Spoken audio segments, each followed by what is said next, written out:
Hayabusa, can you hear me? Yeah, go ahead. The Ninja Gaiden franchise has been both reviled and revered for its punishing difficulty and uncompromising brutality. It's been shepherded by the enigmatic Tomonobu Itagaki since its inception, and Ninja Gaiden 3 represents the first installment without his guidance. Can Team Ninja create a modern action game that doesn't alienate fans? You have 7 days. Exactly the number of days it took God to create the world.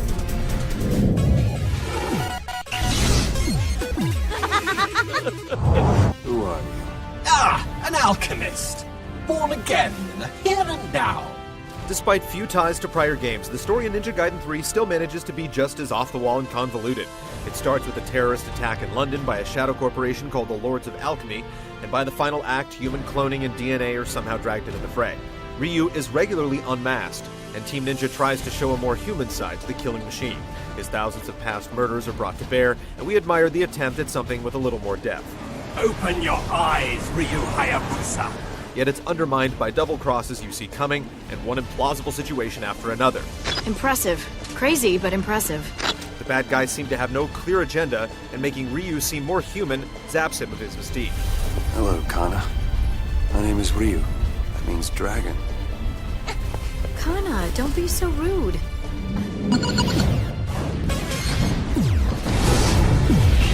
It has infested your entire body.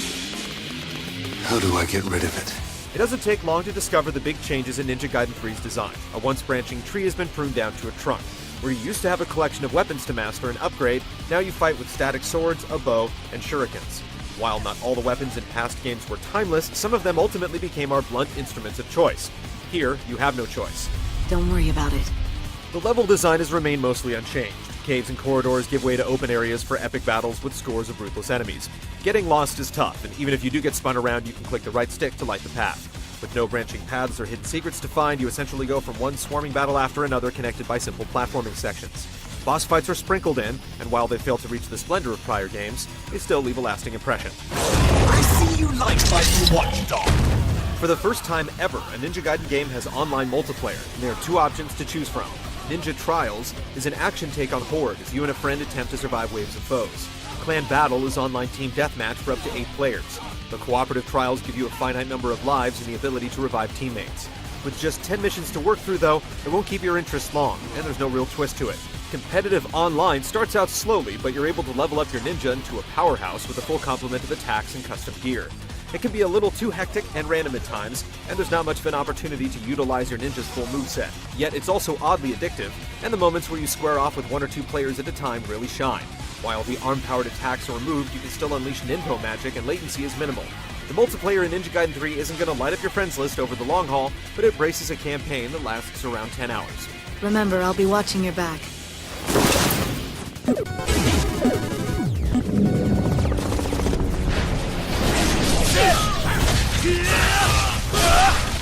The series is known for razor-sharp melee combat and hypersensitive controller response. That hasn't changed here.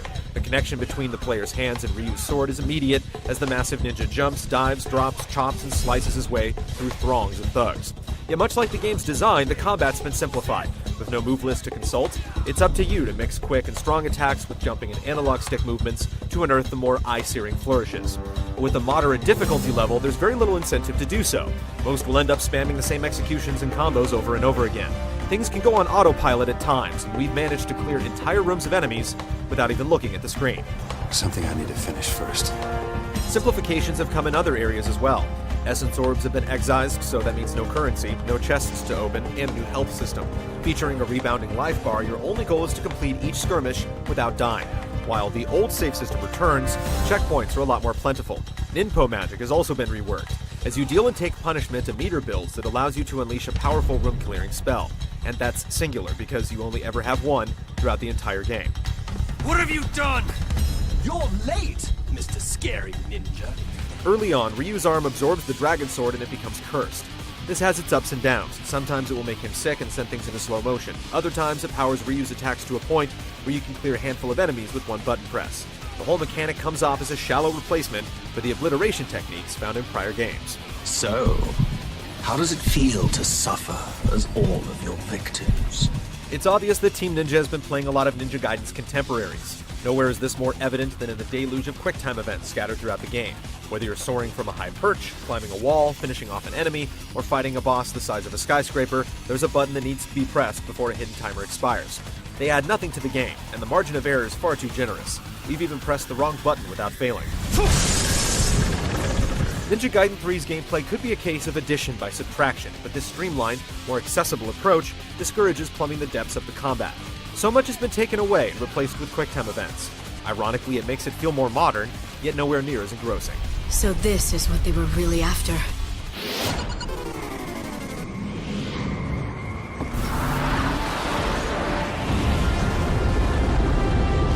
Once upon a time, Team Ninja was known as a developer that consistently pushed hardware to its limits.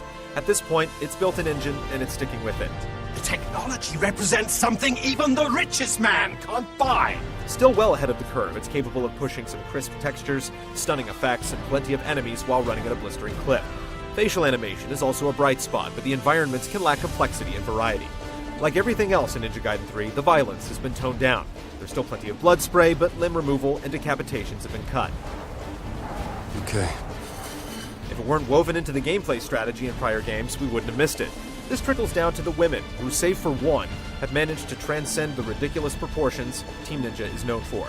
Ryu's more chatty than in any prior game, but thankfully his voice actor has been well chosen.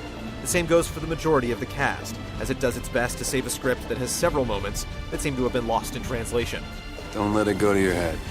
The music trends towards metal and hard rock, but even if you're a fan, it's hard to recall any specific tracks that stand out. Make sure you bring it back in one piece.